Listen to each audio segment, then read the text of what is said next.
Today, I'm going to be going over my exact strategy that I trade every single day. This is the third part of the series, the why. We can't have the mindset, we can't have all the psychological things that we talked about without having the proper strategy to begin with. So let's go right into it. This whole studio is getting redone, so don't mind the mess. You know, there's a monitor right there, something in the background, and then there's a bed in the background.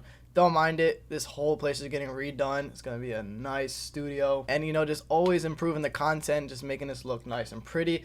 The setup's clean. I'm going to keep the setup and everything like that. But let's just get right into the actual trading strategy itself. The main thing that I look for is reactions. That is the only thing that I look for. People ask me all the time, how do I know it's going down? How do I know it's going up? You don't. It's all about probabilities and at very high reactive areas. What do I mean by that? You guys can see reactions, right? What is a reaction? Seeing price move at a certain area and continue to keep moving at a certain area. You guys can see the reactions in this area. Price is reacting in this general area right here. You guys saw it came up, came right back down, came up, came right back down, came up, came right back down, came up, came right back down. This is generally what I'm looking for. I am a scalp trader. So what I'm looking for is a breakout or a reversal in that area. Now, I usually won't play reversals just off of this area, right? I'll play a breakout. For example, I was looking at this 44 breakout to the upside, so I would anticipate it to break the pre-market high if there's enough momentum in that area.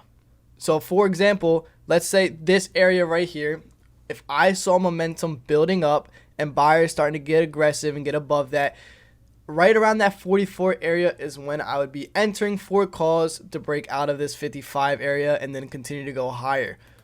I would not be looking for a reversal here because that's not how I trade reversals, and I'm going to be going over that in a couple minutes. Right now, we're focusing on the breakout part of it. These are breakout boxes, intraday zones, you know, I used to call them, and same thing right here. We had an intraday zone right here, and I'm only playing the breakout of it. I don't play reversals there. We had a reaction, another reaction, and then this finally closed under that, retested that area. Perfect spot for puts, reactions in that area. And this is how we're able to get a high probability trade. This is how we're able to get a high win rate because we wait for it. You had to wait until 10:06. So you had to wait 30 minutes in order to get this trade. And this was a nice trade all the way down to here. That was around a 60-cent move, which is around, I would say, 15 to 20% on SPY contract 0 DTE. The way that I trade a reversal is I like to play a failed breakout as a reversal because that's such a high probability win, a high probability scenario that I'm going to make money. Why? Because if it's not going to go down, if everyone thinks it's going to go down, right? For this example, everyone was getting in puts. Everyone was going short here because we had a nice move down. This is an H, you know, people taking profits and then we come right back down. High probability to the downside. People are most likely in puts, shorts, right? I was.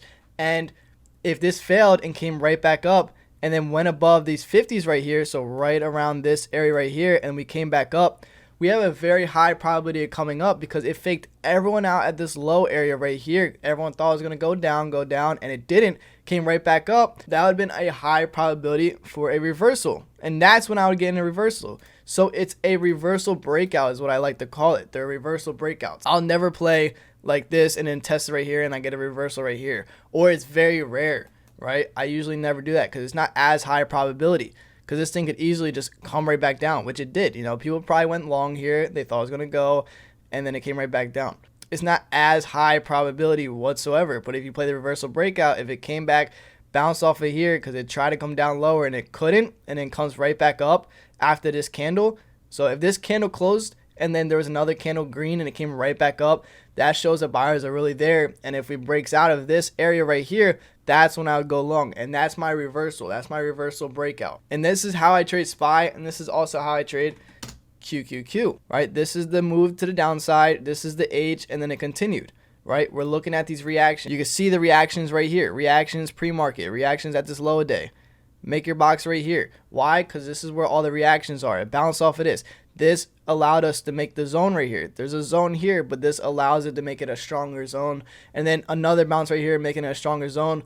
Went under that, that's when you get inputs, and a nice short right there. Now, obviously, it's easier said than done. We could take a look at the trade that I took yesterday, right? This was a reversal breakout.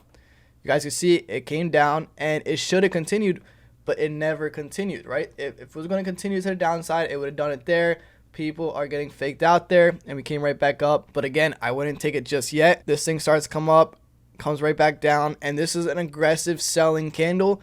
Just for it to get bought up again, that's what I'm in. Very high probability, because we had an aggressive sellers starting to come in on that candle, and then they immediately stopped at the 75 area right there, and it came right back up. That's when I get in calls. Very high probability for a reversal, and that's when I sold. But this kind of created a little zone right here. I wouldn't have took it just because that's just a low a day break, if I'm going to be honest. It didn't really give me too much of a zone just because there's only this one reaction right here. Like, this definitely could have reacted as well, but that would just been a low a day break. Not as high probability. You just got lucky with that right there. But either way, that's something that I would look at. Now, taking a look at Tesla, this is what I'm talking about. That reversal breakout coming down, coming down, coming down.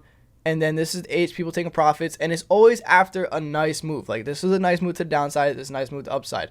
Then we're looking for either a breakout or a reversal breakout after a nice move. After the market shows us that it's starting to move nice. See that the red candle, it was red, came all the way down, right? Because each candle is a book, and you can't judge the book by its cover because you can only see the open and close, but you have to be there to see how it reacted. Or we already know how it reacted by the wicks. This was a red candle, came down, came down, came down, and just got bought up at that low a day, and it came right back up. Red to green. Shows that buyers are in that area. Now we wait for it to break out of this area right here as a reversal breakout. Obviously, again, easier said than done, but I just showed you a trade that I took live. Like this trade as well, I took this trade live as well. We took this to the downside.